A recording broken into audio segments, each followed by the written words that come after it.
Welcome to the Learning Pines YouTube. We hope this video helps. You begin by powering the Xprinter Barcode Scanner and confirming its LED and battery status. Make sure it shows ready. Next, connect it via USB or pair over Bluetooth. Plug USB first for driver auto detect or enable pairing on the scanner.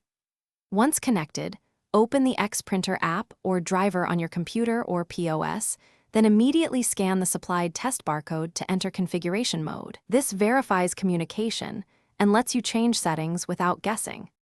Once connected, enable only the symbologies you need, code 128, EN13, QR, because disabling unused types reduces false reads.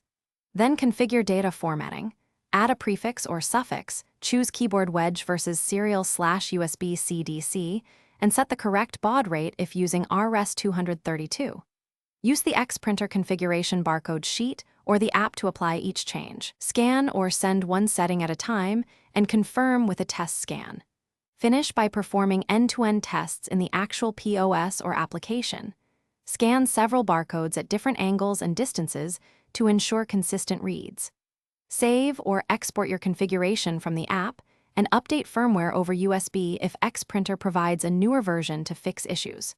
If you encounter persistent failures, first clean the lens and check the scanner LED for status codes. If problems persist, perform a factory reset and reapply your settings. This resolves most configuration corruption scenarios.